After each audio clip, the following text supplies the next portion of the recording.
Hey guys, thank you so much for joining us today. We're so excited that you have been a part of our Because You Asked series. This is where we answer some of your questions that you guys might have about our program.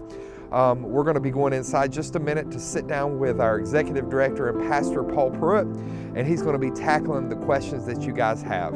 As always, we thank you so much for liking us on Facebook. Thank you for liking us on YouTube. If you have not done that, please do so. You can go to our Facebook page, just search Bethel Colony of Mercy. You can also go on YouTube and search us there, and you can find these videos that will be linked there, also linked within our Facebook.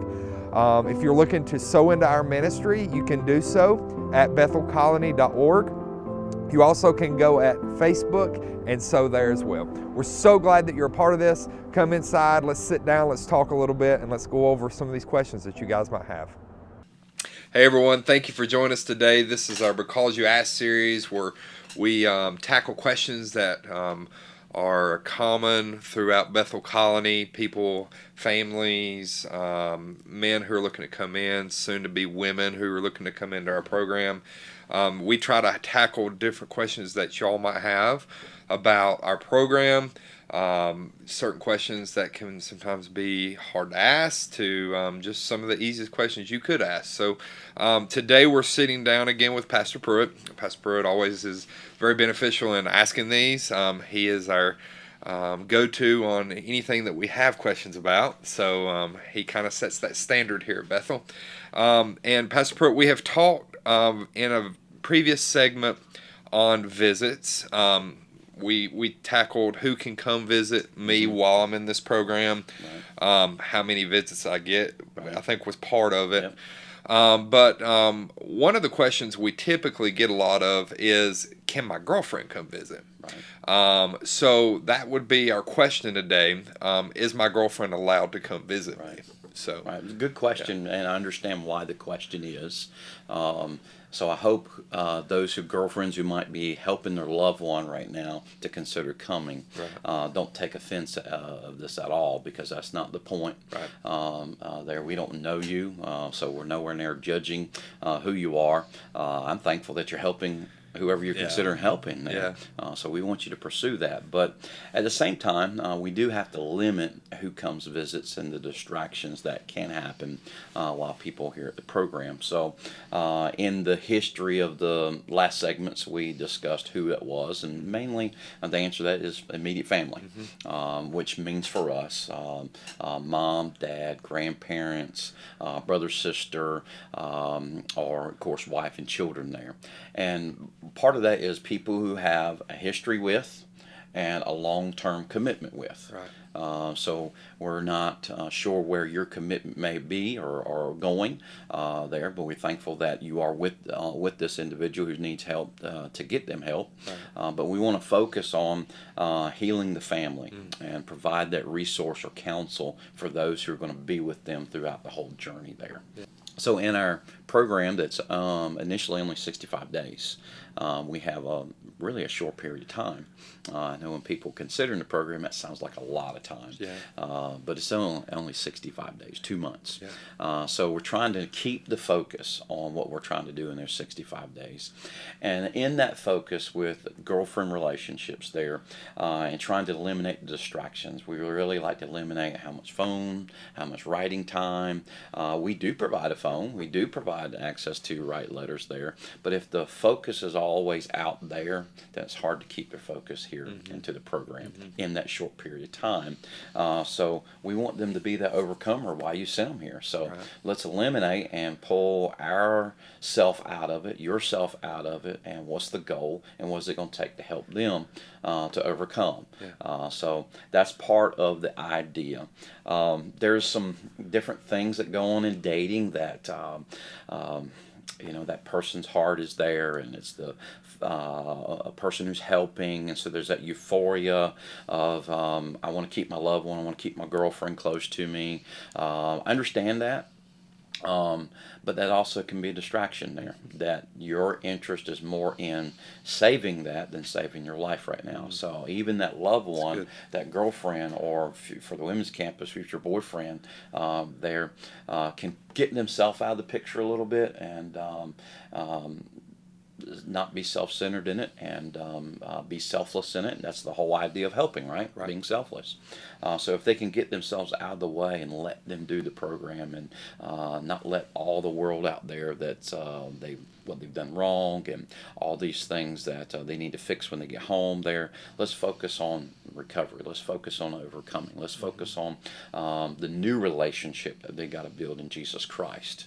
Because it's really easy for a guy who, or lady who is in this recovery process, that girlfriend or boyfriend there becomes their God. Yeah. It's almost idolatry. Yeah. And in a sense it is, if that's the go-to.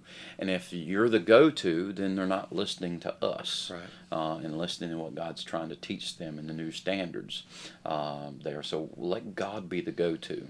Let our thankful for your voice of reason to help them get the help now. Let us who have been doing this for 7 years be that new voice and help build that structure in there. Also in recovery, they have done studies on the brain and understand that relationship of lust, and I'm not saying everybody's relationship is a relationship of love and girlfriend. That's not what I'm saying. But we tend to release the same endorphins from our brain, dopamines from our brain, that goes on drug use. So I don't think that loved one or that girlfriend that is interested in helping this person wants to be their new drug, so to speak. That would be a bad relationship. Yeah. That'd be a bad commitment. We want them to care for us and love for us. I understand that. That's why I'm talking about getting us out of the picture there. Because if your lifestyle is drug addiction and you're trying to get those feelings there, it's easy to translate those feelings over in a sexual act or lustful act there. So then that's your next go-to. Just like a cigarette smoker who quits smoking, all of a sudden candy is the new tool. And gaining weight is a new problem there. So it just transferred the drug. And we don't want you to become the transferer of drug there. We want to transfer all that care on a relationship with God. He's the one we trust. He's the one that we have a relationship. He's the one who helps us overcome. He's the one who is our all in all there. So we're not, that girlfriend or boyfriend is not the one who's filling the void. Then it's a real distraction. God's got to be the one who's filling that void, because He's the only one who can heal and secure. And if you really care about that individual, then you really care about the long term. And that's the difference between a husband and wife, or parents and children. That's long-term commitment, not short-term little goals. And for those who, parents, I know there's this idea sometimes out there, she's a good woman and she'll help save him.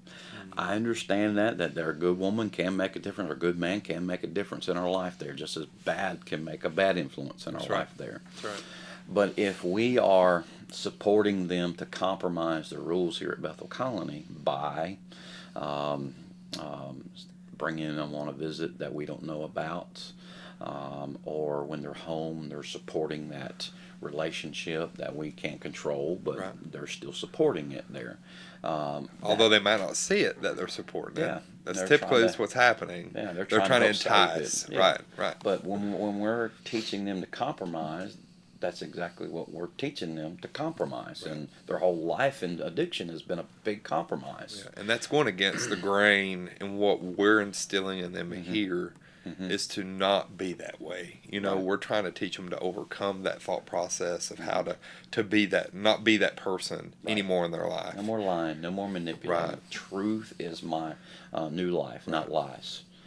There. I've seen this pattern too many times. And if I had the class in front of the cameras right now, 99% of them will raise their hand to this, that they have been in relationships before and tried to get help and went to go get help, and then in that getting help or recovery got into a relationship, and their interest shifted to that physical attraction and that person immediate instead of the relationship with God, and then they're not praying anymore, they're not studying anymore, tends to be that gets into a sexual relationship that's disobedient to God. Fornication is wrong just as much as adultery and homosexuality. All that's wrong. Right. And so when they know they're doing wrong against God, they're not talking to God. Yeah. So now that becomes the replacement.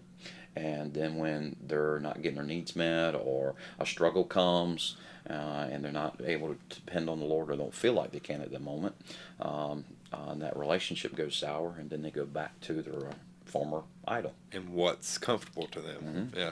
I guess a good question out of this whole bigger question is, well, how do I hold my family to that? How do I hold my loved one to that? They're coming home, they're going home to, say, a visit or whatever, and I know that they're going to be contacting somebody. How do I keep them from doing that? What would be your response to that in that question like that? That's something that's going to have to be pre-planned and a pre-conversation. Mm-hmm. Don't be scared of the conversation and scared of having it, because it's immediate, but it's also long-term. Mm-hmm. Of having that conversation of we got to go by the rules, and those rules are set for a reason to help to protect you and keep your focus there. So while we go on a visit or when we go home, there we're all agreement on what that weekend looks like, what those days look like. Yeah. So I would have that pre-planned there. That way they're not frustrated and mad during it, and you're trying to solve an argument before. Have that plan and that discussion before you even have your first visit. Yeah. That would help. Sometimes if that is becoming a constant issue, then a conversation with the counselor, with everybody together, that we're on the same page, and that everything's out in the open.